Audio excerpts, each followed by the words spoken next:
Daytona Beach, Florida. Central Florida law enforcement are vehemently denying allegations of racism and police brutality after shutting down a Central Florida block party that drew around 3,000 attendees. The event, which was held in the Spring Hill community of DeLand, started Saturday afternoon and lasted through early the next day. One individual, however, said that the community gathering was initially a memorial to honor a victim of gun violence, but devolved into a separate function where the confrontations with police took place. DeLand Police Chief Jason Umberger explained in a joint press conference Monday with Volusia County Sheriff Mike Chitwood that the shutdown of the party had to do with lawlessness, not discrimination toward the black community in DeLand. "This incident has nothing to do with race. It has more to do with public safety and law and order," Umberger said. "We are out there doing the best that we can to keep a situation as peaceful as we can, and someone points a rifle at a law enforcement officer. I mean, we've got to address that." At around 10:30 p.m., a rifle was pointed at a Volusia County Sheriff's deputy, Umberger said. The rifle pointing started a string of incidents that led to a Volusia Sheriff's deputy being struck with a bar stool and another suffering a leg injury, while a DeLand police officer was hit in the head with a jar as he helped a deputy make an arrest. Shortly after midnight, where about 1,500 people and vehicles had gathered, deputies saw two men exchanging a firearm for the sheriff's office.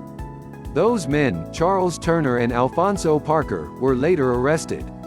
95% of the people out there were probably having a good time, but you have 5% who were out there inciting a riot, carrying firearms, selling drugs and destroying the community's quality of life, Chitwood said. The sheriff's office arrested 7 people at the party, including 3 felons found with firearms. DeLand police arrested another woman on suspicion of hitting an officer in the head with a bottle, authorities said. But Javi Renee Collier, the cousin of Kenya Alexander, who held the memorial, said the block party was in no way a reflection of the memorial service, noting that the violence occurred after the memorial ended at 10 p.m. "Our memorial didn't have any drama or problems from 2 p.m. to 10 p.m., Collier said. "All the violence occurred 2 blocks over and it happened after midnight." Alexander was shot September 5, 2008, and died the following day. A memorial for Alexander has been held annually since 2009, she explained, and the Volusia County Sheriff's Office was aware of Saturday's gathering, even bringing a Sheriff's Office command post to the scene. Collier said the memorial was originally planned for March but was postponed because of the coronavirus pandemic.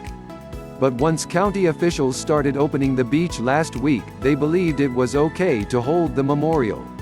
Collier said her family was appalled by the violence against the police on Saturday. But they were also upset that Chitwood said this week that he didn't know about the memorial event and criticized it, Collier said. "It's very offensive to our family and our deceased cousin that Sheriff Chitwood lied about not knowing of our memorial and called our event an expletive show," Collier said. "Everything that happened after our memorial had nothing to do with us or our event.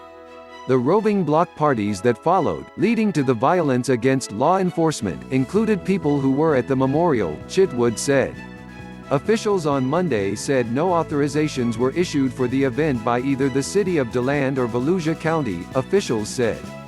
Collier said, however, that the event began in the family's backyard, which didn't require a permit.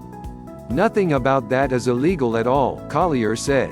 "We had no idea all of those people were going to show up.